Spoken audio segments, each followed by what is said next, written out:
제갈량은 중국 역사에서 우뚝 솟은 인물입니다. 그는 전략, 충성심, 지혜를 상징합니다. 수세기 동안 전해 내려오는 그의 삶과 업적은 오늘날까지도 사람들에게 영감과 매혹을 선사합니다. 제갈량의 영향력은 삼국시대에서의 그의 역할을 넘어 동아시아 문화의 필수적인 부분이 되었습니다.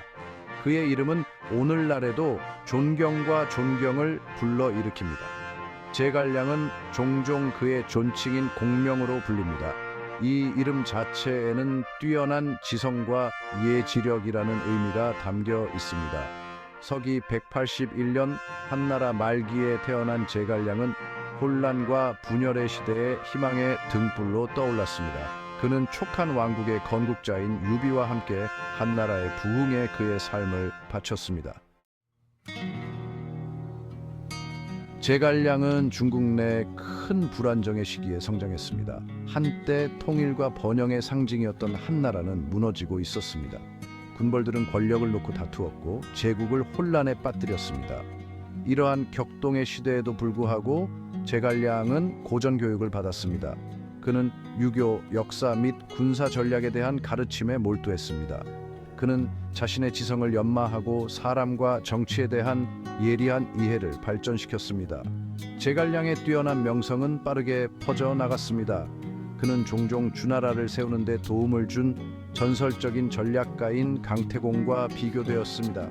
이 시기에 그는 숨겨진 잠재력이 발휘될 적절한 순간을 기다리는 웅크린 용을 뜻하는 별명인 와룡이라는 별명을 얻었습니다.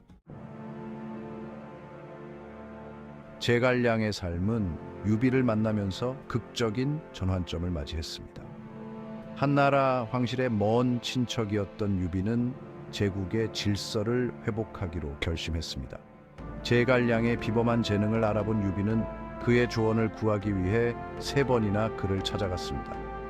삼고초려로 알려진 이 유명한 이야기는 정치에 참여하기를 꺼리는 제갈량과 그의 도움을 구하려는 유비의 진심을 보여줍니다. 유비의 진심과 야망에 감명받은 제갈량은 그의 전략가이자 조언자가 되기로 동의했습니다. 이것은 중국 역사의 흐름을 형성할 전설적인 동반자 관계의 시작을 알렸습니다. 제갈량의 전략적 천재성은 금세 분명해졌습니다. 그는 일련의 놀라운 군사적 승리를 이끌었는데 특히 서기 208년 적벽대전에서의 승리가 두드러집니다. 강력한 군벌 조조에 대한 이 결정적인 승리는 촉한 왕국의 기틀을 마련했습니다. 촉한 왕국에 대한 제갈량의 공헌은 전장을 훨씬 뛰어넘었습니다. 유비가 스스로를 촉한의 황제라고 선포한 후 제갈량은 그의 승상을 역임했습니다. 이 역할에서 그는 유능한 행정가임을 증명했습니다. 그는 경제를 강화하기 위해 농업개혁을 시행했습니다. 그는 또한 유교적 원칙에 기반한 법과 통치 시스템을 확립했습니다. 촉한 왕국에 대한 제갈량의 헌신은 확고했습니다. 그는 국가와 국민의 안녕을 위해 끊임없이 헌신했습니다. 서기 223년 유비가 죽은 후에도 제갈량은 유비의 아들이자 후계자인 유선의 섭정으로 계속 봉사했습니다. 그는 한나라를 부흥시키려는 고인이 된 주군의 꿈에 계속 전념했습니다.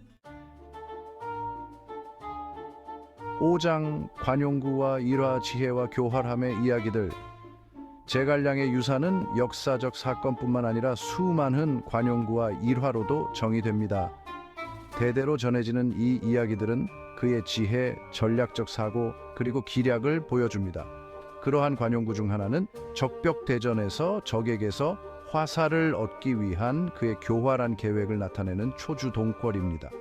또 다른 유명한 일화는 공성계에 대한 이야기입니다. 이 이야기는 제갈량이 우세한 적군에 맞서 병사들에게 성문을 활짝 열고 태연하게 음악을 연주하라고 명령한 방법을 이야기합니다.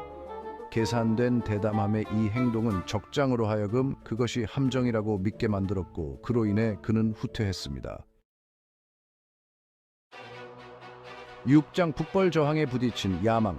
국내에서의 업적에도 불구하고 제갈량은 유비의 유언, 즉 북쪽을 정복하고 한나라 아래 중국을 통일하라는 유언을 이루는 데 집착했습니다.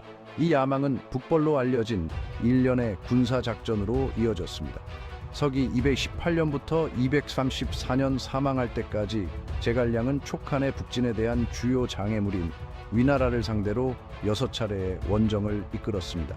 제갈량의 군사작전은 그의 군사적 능력을 보여주었지만 궁극적으로 성공하지 못했습니다. 그는 군수적 어려움, 위나라 장군 사마이의 형태로 만난 강력한 적, 그리고 촉한 왕국의 자원 제한에 직면했습니다. 북벌은 전술적 승리를 거두었음에도 불구하고 위나라 정복이라는 전략적 목표를 달성하지 못했습니다. 7장 문화적 영향, 미덕과 지성의 귀감. 제갈량의 유산은 그의 역사적 업적을 초월합니다. 그는 그의 지성, 충성심, 그리고 의무에 대한 확고한 헌신으로 존경받는 동아시아의 문화적 아이콘이 되었습니다. 그는 역사소설 삼국지연의의 중심 인물입니다. 중국 문학의 4대 고전 소설 중 하나인 이 14세기 작품은 이상적인 전략가이자 정치가로서 그의 이미지를 확고히 했습니다. 대중문화에서 제갈량은 종종 유교적 이상을 구현하는 현명하고 자비로운 인물로 묘사됩니다. 그의 이미지는 사찰, 사당, 그리고 수많은 예술 작품을 장식합니다. 그는 선정, 전략적 브릴리언스, 그리고 자신의 원칙에 대한 확고한 충성의 상징으로 여겨집니다. 8장 결론, 역사와 전설 사이. 제갈량의 삶과 유산은 역사와 전설의 복잡한 상호작용을 보여줍니다. 그의 역사적 업적은 부인할 수 없지만 그의 이미지는 수세기에 걸쳐 윤색되었습니다. 그는 역사적 인물이자 문화적 상상력의 산물입니다. 그의 이야기는 혼란과 불확실성의 시대에도 개인이 심오한 영향을 미칠 수 있음을 상기시켜줍니다. 제갈량의 이야기는 문화와 세대를 초월하여 사람들에게 계속해서 반향을 불러일으키고 있습니다. 그는 지성, 성실성, 그리고 대의에 대한 확고한 헌신이라는 자질을 구현합니다. 역사의 렌즈를 통해 보든 민속의 다채로운 이야기를 통해 보든 제갈량은 동아시아 문화에서 매혹적이고 오래 지속되는 인물로 남아 있습니다.